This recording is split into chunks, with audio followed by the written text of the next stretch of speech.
What's up, YouTube? It's a beautiful day. I'm actually out here fishing. Feels so great. I was in a t-shirt earlier. It's actually windy here and kind of cooler, so I'm not gonna be in the t-shirt life, but I am still in the light jacket. It's definitely feeling like spring, so I'm really excited.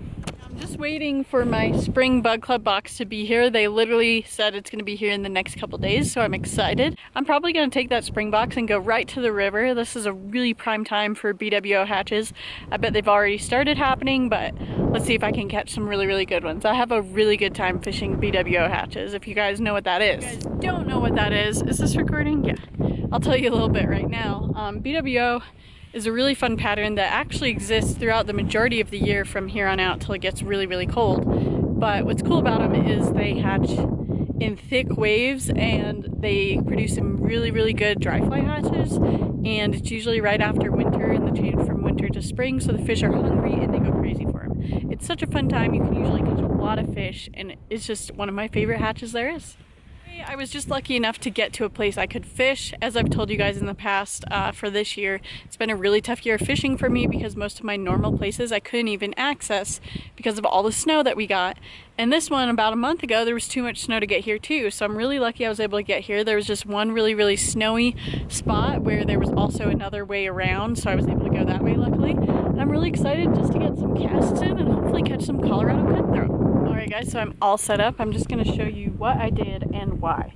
The bottom, so I'm using 2 flies, and a really cool thing about 2 flies is, first of all, you double your chances. When I'm guiding, it's more important that the clients catch a fish than anything else, you know? And one way I can give them a better chance of catching a fish and giving them what they paid for is doubling their chances, which is why I always guide with 2 flies.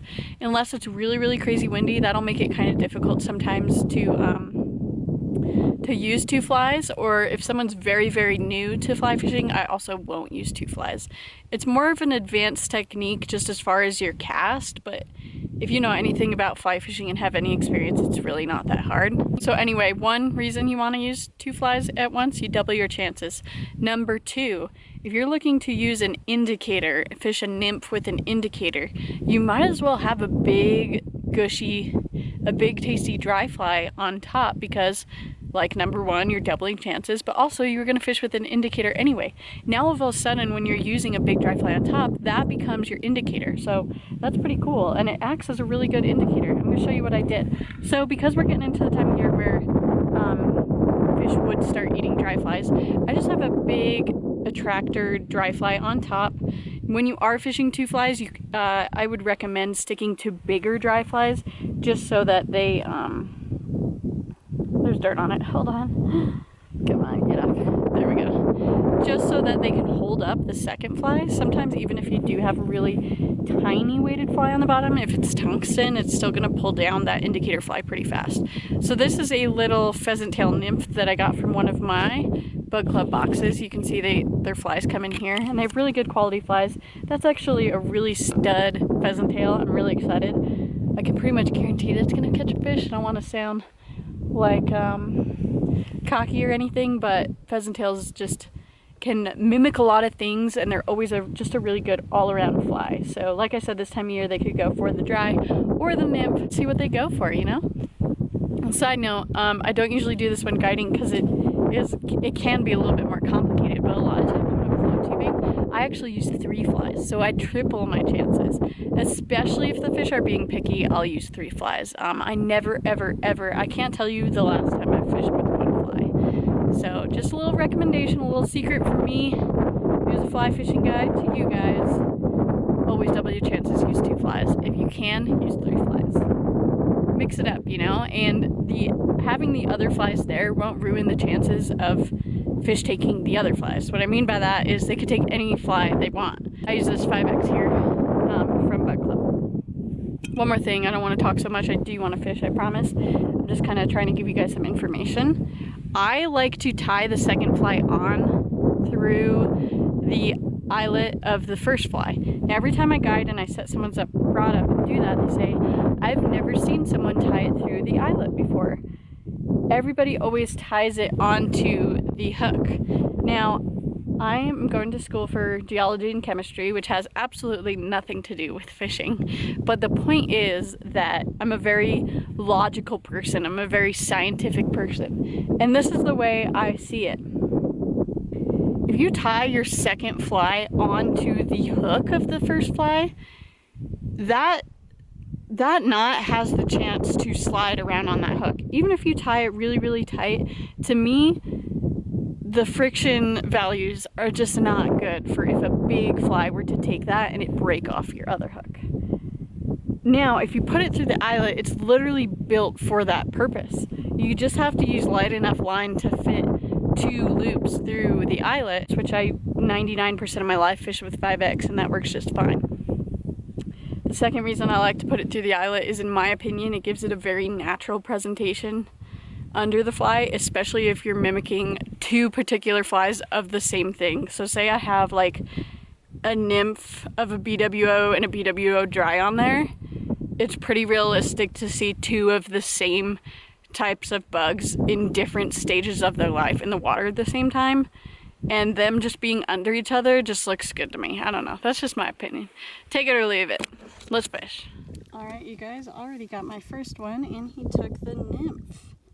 Beautiful little guy. These fish are tiny here, but they're so beautiful. I mean, take a look at his colors. Let's get him back in the water. And he's free. That was like my 3rd cast, so that's definitely a good sign. I knew they'd like the pheasant tail. I told you guys that. This time of year, and throughout the summer and the winter, the pheasant tail is just a good fly. You can't beat it. I told you guys a secret, so don't tell anybody. Okay, walking over to a new spot now. Well, same creek, just another one of my favorite little holes. Just trying to hit kind of some of the favorites today. Just get me some practice and back in action for the summer. I'm so excited to fish this summer. In case you guys didn't know, I will be in my trailer again fishing every single day. So stay tuned for some awesome YouTube videos. At least 5 a week, I would say. So it's gonna be good. All right, we got another little beauty. Same fly. Pretty little guy. Look at these colors on them. No filter needed for that beauty. Native wild beauty. Alright, let's let him go.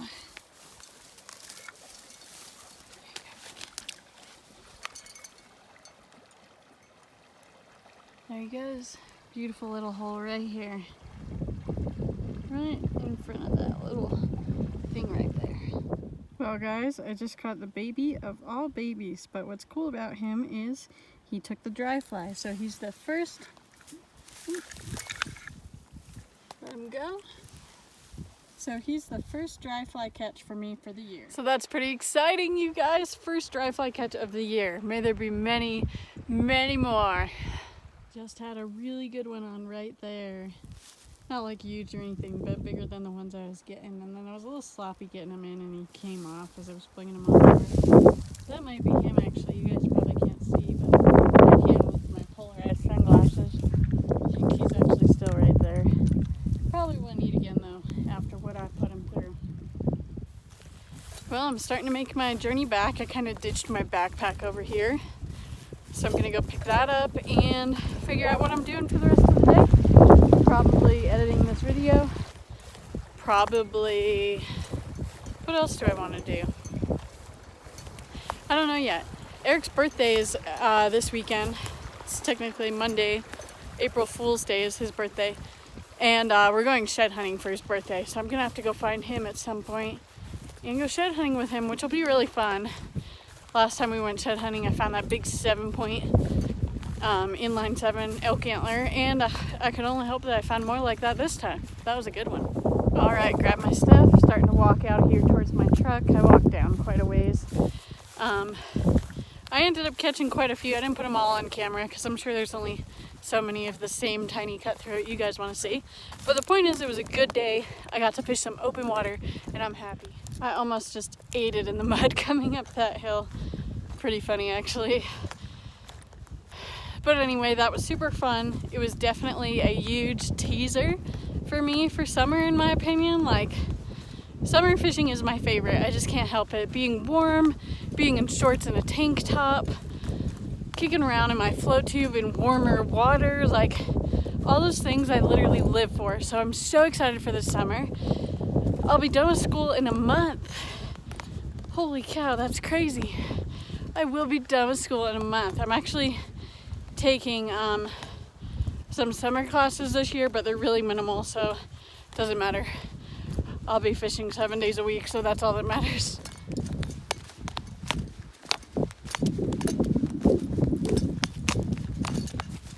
Well guys, I made it back to my truck. I put my rod and reel away, my flies and all that good stuff, broke everything down, and it's time to get out of here. It was good to just catch some fish, honestly. That's all I was looking for. And like I said, you guys definitely stay tuned for the summer. There's gonna be upwards of 5 fishing videos a week. Hopefully I'll get some deer tags as well for Utah, or a deer tag, I should say.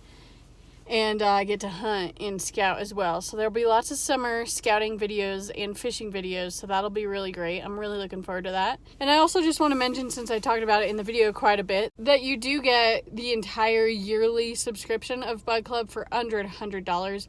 Bug Club is a subscription box company. You get 5 total boxes in the entire year for less than $100 with my code, which I'll put here. And what's cool about it is you're saving well over 50% of all of the products that are in these boxes. You get one for every single season that's designed by experts to tell you about the flies and the techniques and everything for that season. And you get a bonus box which has some really cool stuff in it. Like this is from Bug Club too. Well, anyways, guys, I just want to say thank you so much for watching once again. I hope you guys are having a really good spring. Just getting into spring now, but I hope it's going well for you guys. I know I sure am. I'm catching fish at least. And I'll see you next time. Bye, guys.